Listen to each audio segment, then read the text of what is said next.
کم سے کم ایسا جانور ہو کہ جو چل پھر سکتا ہو، کھا سکتا ہو، دیکھ سکتا ہو۔ ہاں اگر کوئی جانور گونگا ہے، بولتا نہیں ہے، بول نہیں سکتا، تو گونگے جانور کی قربانی جائز ہے، صحیح سالم ہو جائے گی۔ کہ اگر قربانی کا جانور چوری ہو جائے، بھاگ جائے، تو اس کا کیا حکم ہوگا؟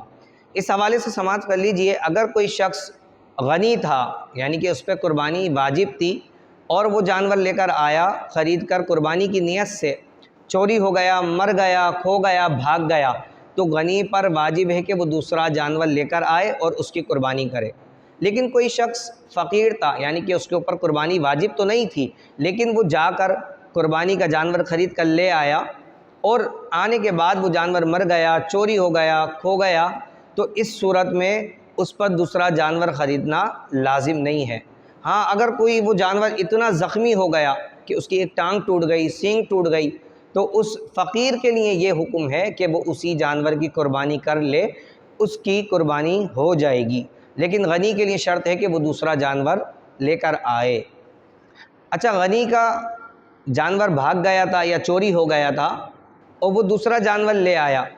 لیکن پھر پہلے والا جانور بھی مل گیا، تو اب اس کو اختیار ہے، چاہے تو ایک جانور واپس کر دے اور چاہے تو دونوں جانوروں کی قربانی کر لے، یہ اس کی طرف سے افضل ہوگا۔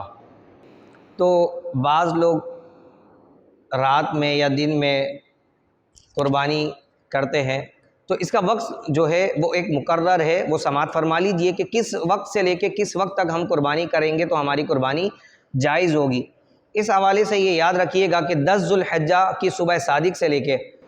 12 کی غروب آفتاب تک، یعنی کہ 10، 11، 12، یہ 3 دن، ان 3 دن میں صبح صادق سے لے کے غروب آفتاب تک جس وقت بھی قربانی کرے گا قربانی درست ہوگی۔ اگر رات میں قربانی کری تو قربانی ہو جائے گی، لیکن اندھیرے میں رات میں قربانی کرنا مکروہ ہے۔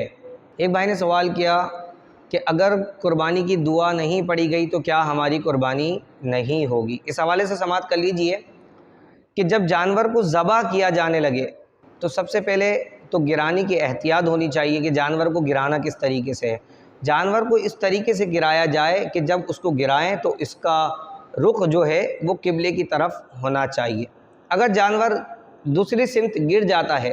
تو اس کو دھوم سے پکڑ کر گھسیٹ کر جو ہے قبلے کی طرف نہ کیا جائے، بلکہ جس سمت بھی گر گیا اسی سمت اس کو قربانی کر لے، اس کی قربانی درست ہوگی۔ بعض اوقات جانور کو گھسیٹ کر جو ہے وہ تکلیف دی جاتی ہے اور اس کا رخ جو ہے وہ قبلے کی طرف کیا جاتا ہے، تو یہ طریقہ درست نہیں ہے، جانور کو ایذا پہنچے گی، تکلیف پہنچے گی، تو اس صورت میں گناہ گار ہوگا۔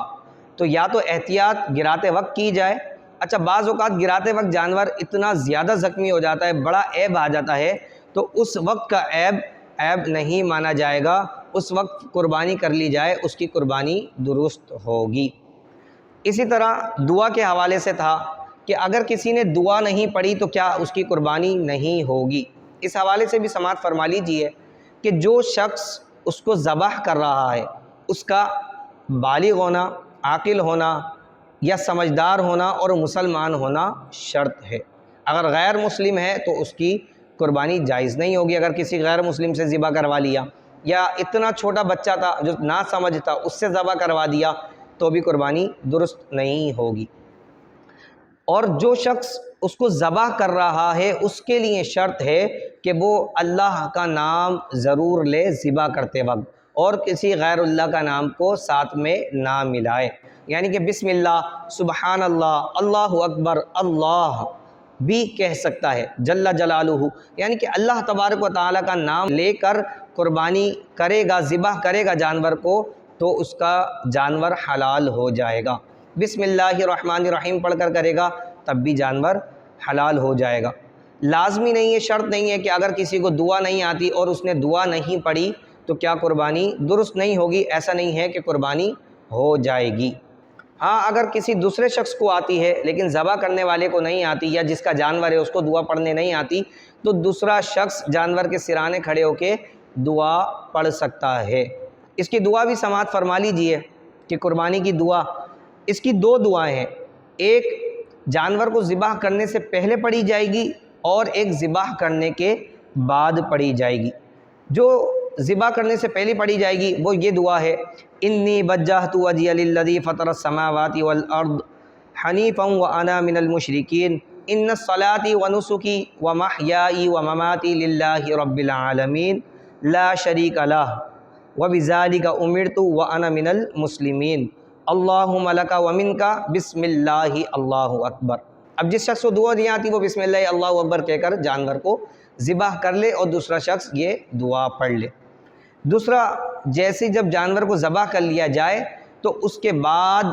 وہ دعا پڑھی جائے گی جس میں شریکوں کا نام لیا جائے گا، یعنی کہ اگر گائیں تھی 7 افراد کی طرف سے تھی، اب وہ دعا کے ساتھ ان 7 افراد کا نام لیا جائے گا۔ ذبح ہونے کے بعد دعا پڑھے گا بندہ، اللہم تقبل منی کما تقبلت من خلیلک ابراہیم علیہ السلام وحبیبک محمد صلی اللہ تعالی علیہ وسلم۔ پھر اس کے بعد من فلاں یعنی کہ زید کی طرف سے، بکر کی طرف سے، پھر عمر کی طرف سے، عمر کی طرف سے، عائشہ کی طرف سے، جس کے اس میں بھی نام شامل ہوں گے ان 7 کے افراد کے نام لے لے۔ اگر ایک کی طرف سے ہے پوری گائیں تو ایک کا نام لے لے، 2 کی طرف سے 2 کے نام لے لے، یہاں تک کہ زیادہ سے زیادہ 7 افراد کے نام اونٹ اور گائے پر شمار کیے جا سکتے ہیں، اور اگر بکرا دمبا ہے تو صرف اور صرف ایک فرد کے نام کی طرف سے ذبح کیا جائے گا۔ اگر پورے گھر کی طرف سے کر دی اور افراد 7 سے زیادہ ہیں تو پھر قربانی کسی کی طرف سے بھی نہیں ہوگی۔ اچھا، حصے کے جانور میں یہ نیت ہونا ضروری ہے 7 کے افراد کی۔ اگر 7 افراد ہیں، حصے کا جانور ہے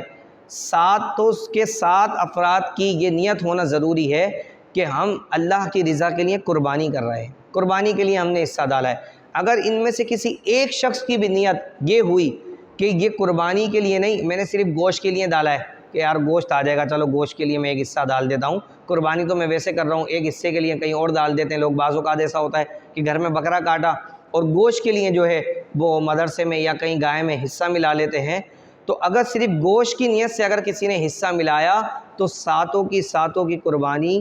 ضائع ہو جائے گی، کسی ایک کی طرف سے بھی قربانی جائز نہیں ہوگی۔ تو اس کے لیے شرط ہے کہ جتنے بھی لوگ گائے یا اونٹ میں حصہ ملائیں تو ان سب کی قربانی کی نیت ہونا شرط ہے۔